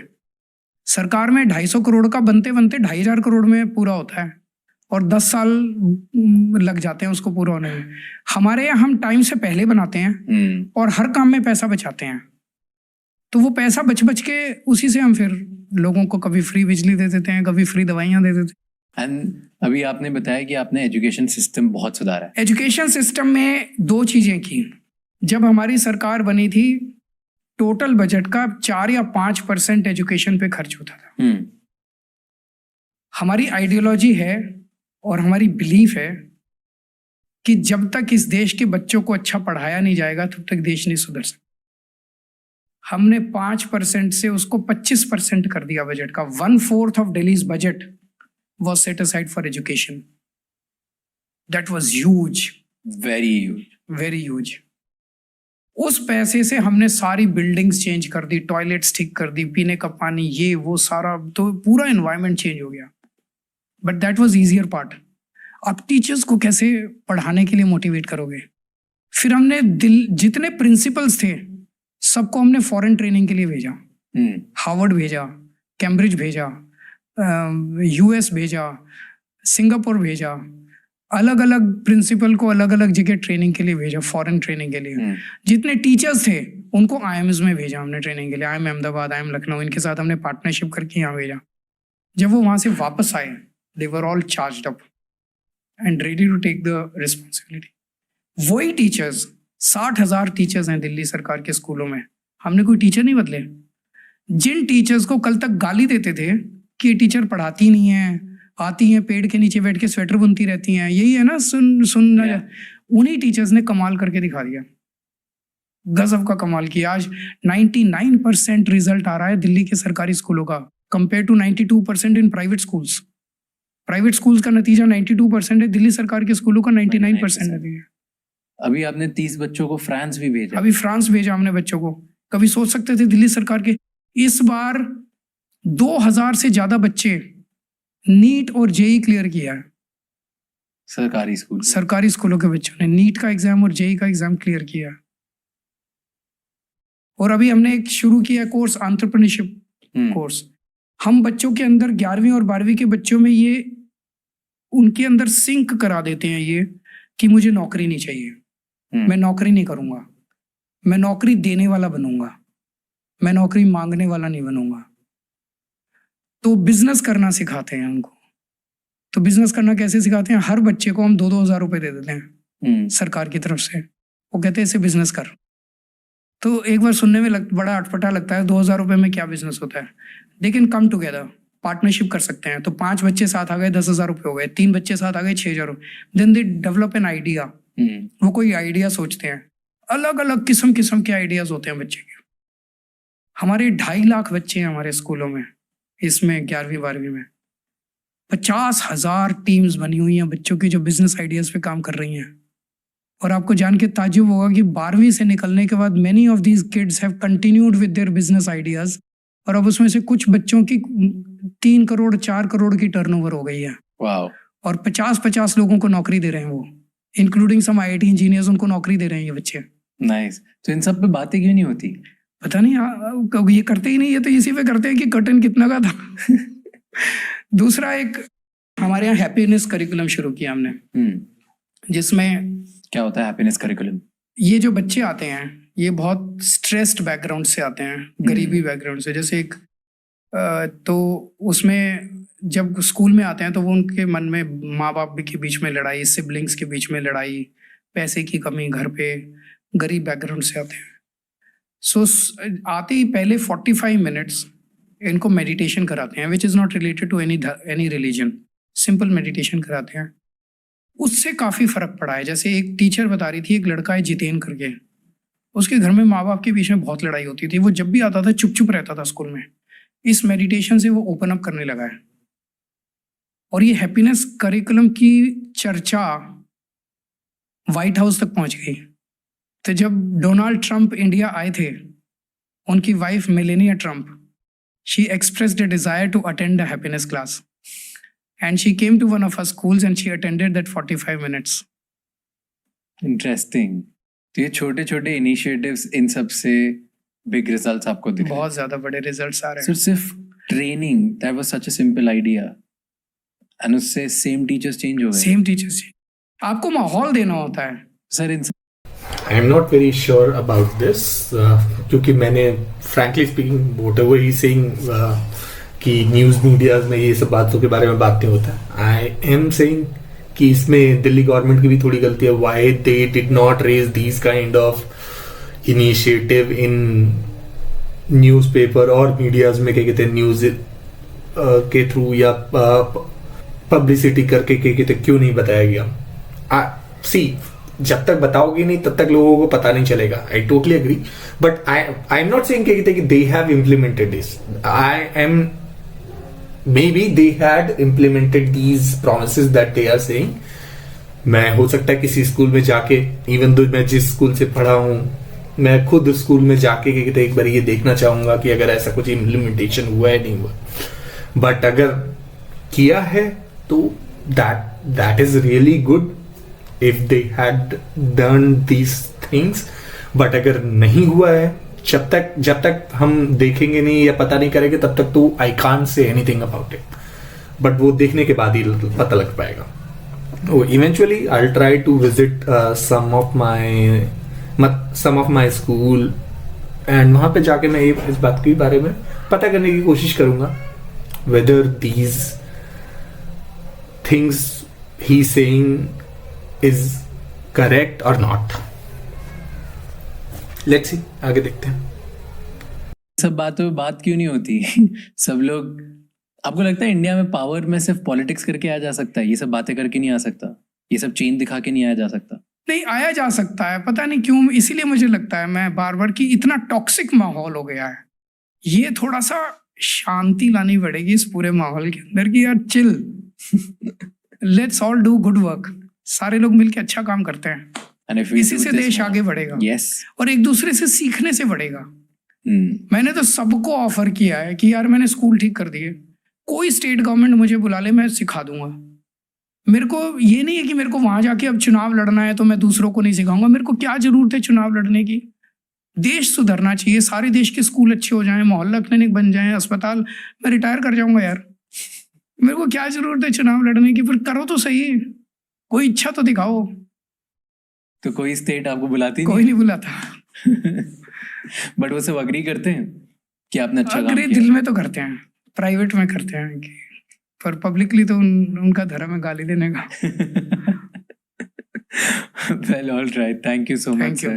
Thank you for sharing so many things. I really enjoyed talking to you. Thank you.